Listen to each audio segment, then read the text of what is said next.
Pajero tayong gagawin. Problema, walang hatak, namamatay siya ng mga kunting under lang, namamatay agad. Ito yung GDI Pajero CK, makina niya 6G74.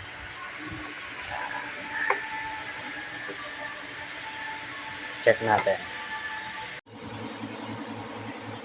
Okay guys, testing muna tayo. Vacuum leak test muna tayo. Bali, ito ang gagamitin natin. Baka may singaw yung mga vacuum. Yan. Signan natin. Vacuum leak test muna. Saksak natin to sa intake. Para malaman natin kung may leak ang vacuum.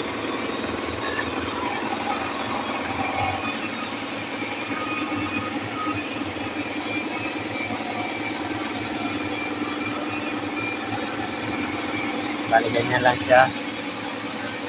Nakabit lang na ito gagawin.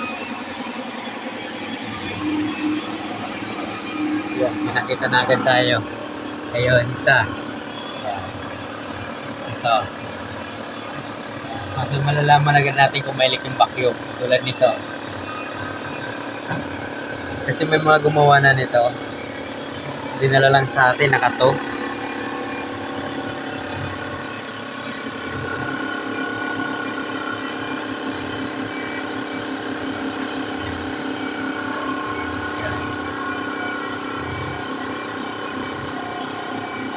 Ayan. Hindi lang nila naisaksak tong hose.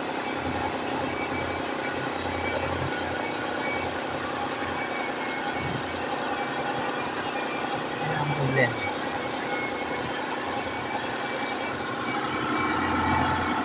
Yan, nakasaksak na.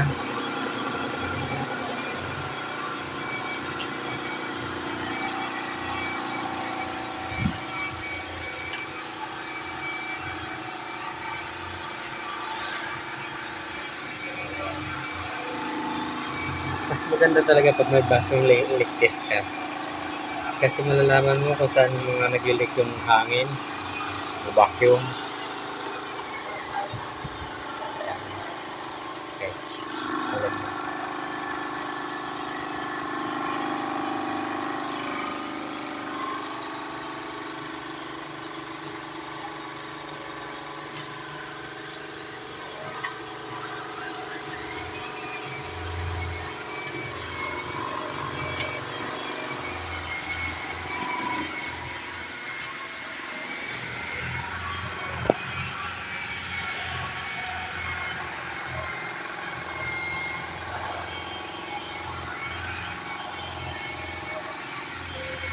Yun lang yan. Yun lang. Vacuum na.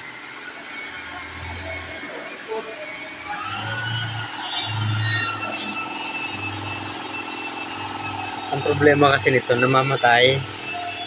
Mga 30 minutes. Patay na. Namamatay na. Yung tingnan mo natin, baka sa vacuum lang. Pero ang lumabas sa scanner natin ay ETV controller. Pero check muna natin vacuum na yun. Baka kasama yan sa controller natin. Ito. Baka hindi niya nahihigop kasi walang nakasaksak.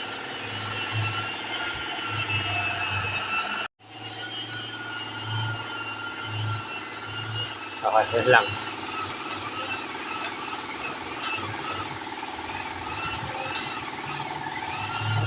Wala.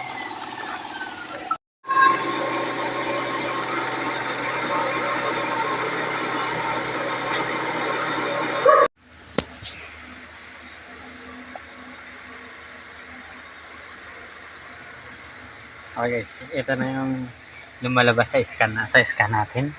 Itong ETV controller.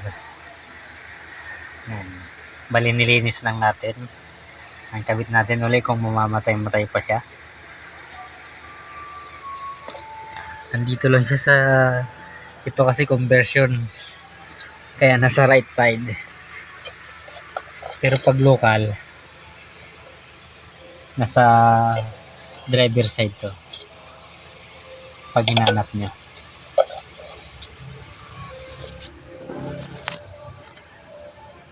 Pagdating natin.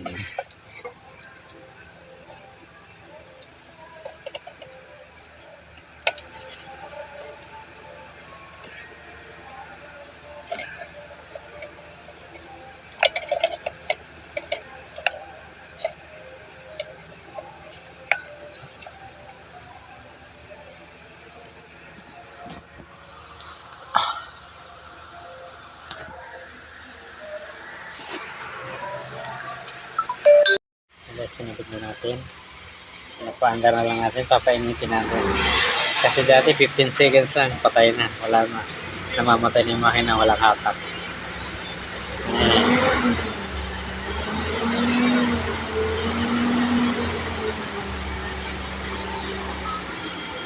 Marami na gumawa nito. Maraming kamay na humawak, pero hindi pa rin tumino. Baka sa atin, matsambahan natin.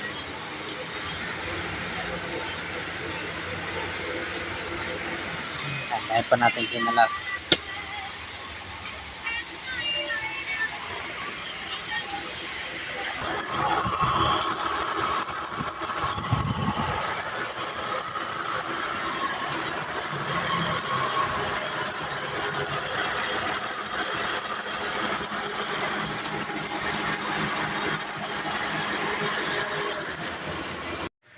Binaypas natin kasi paglagay nila ng pagkakagawa nila ng sa cooling system, baliktad.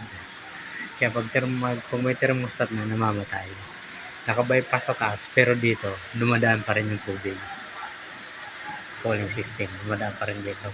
Kasi parang nagsasalubong yung pressure niya. Yung deliver sa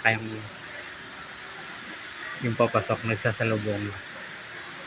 Ayan, binaypas natin. Ayan. Bypass lang natin yung mga heater core. Check tayo.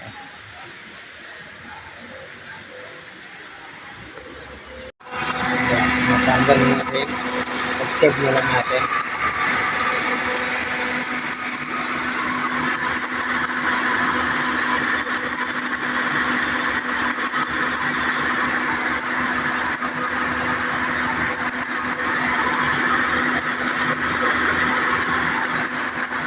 Guys, adjust natin ng accelerator ng electronic accelerator. Pag nag-adjust tayo guys nito, ito lang pipihitin natin itong 8.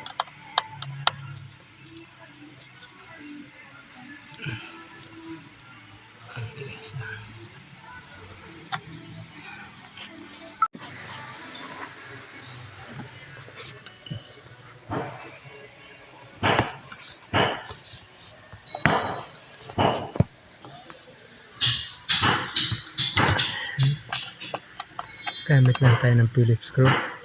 Mexi. Legit, simpleng ganda! At ngayon, narito ang ating hashtag, Kwentong Marcafe. Ikaw ang bida. Stella de Torres po, taga Emelda sa Nuhan, Batangas po. 53 po. Opo, napakahilig po at napakasarap po ng... Okay guys, ito yung pajero natin ginawa na namamatay siya, mga 3 minutes lang patay na. Pag nilagyan mo naman ng thermostat, pag may thermostat naman, segundo lang namamatay na. Marami na silang pinalitan ng mga lahat ng water line. Yan, ang ginawa lang natin sa ganun, chinik lang natin yung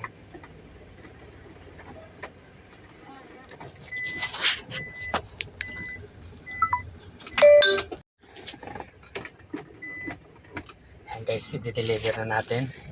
Kukunin na pala may-ari.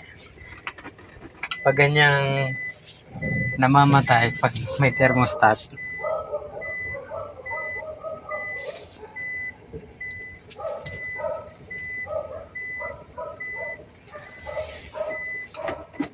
kasi marami na rin gumawa nito bago dinala sa atin. Ang problema niya, di nila madrive. Kasi yun nga, namamatay pag umanda ka. Saglit lang, namamatay na.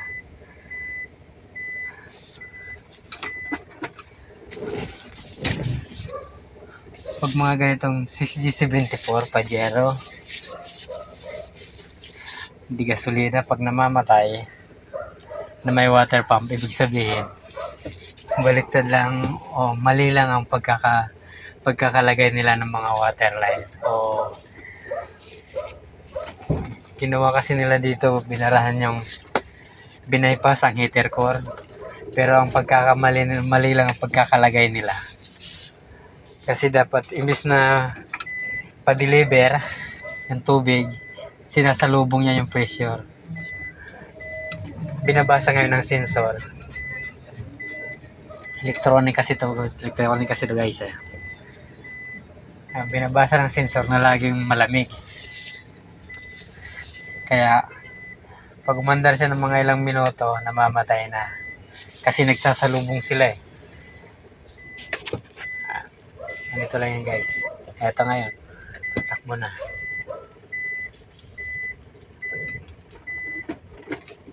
Ayan. Naroad test na rin naman natin to. Yung ilang oras nating naroad test. At hindi naman namatay na. Yan, kukunin na may-ari. Ikot na lang, ikot natin.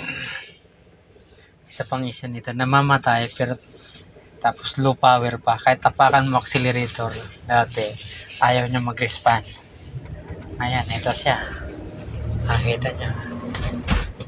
Okay.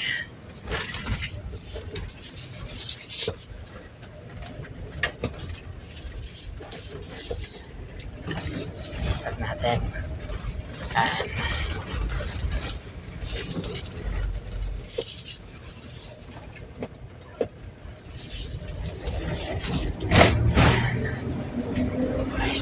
Ayos na siya manakbo. Pag ginapakan mo, re-respond agad. Hindi ko lang gano'n na-videohan kung paano natin ginawa. Hindi for details na na-videohan natin. Sayang, wala tayong taga-video kasi nilalapag lang kasi natin yung cellphone natin para makuhanan. Pero yung iba kasi hindi na, sa dami natin ginagawa, hindi na natin minsan naisipan na lagi bigyan ng mabidyohan. Kaya pasensya na kayo kung hindi ganito lang ang nakipa akong video.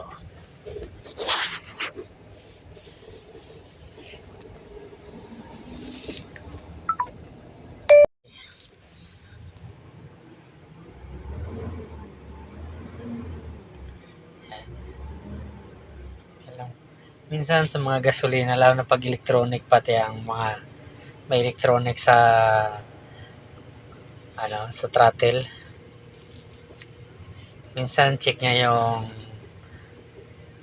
yung pagkaka-bypass ng heater core. Minsan kasi mali ang pagkaka-bypass nila. Ayan. Yan na yun guys. Okay. Yan lang muna. Marami pa tayong gagawin eh.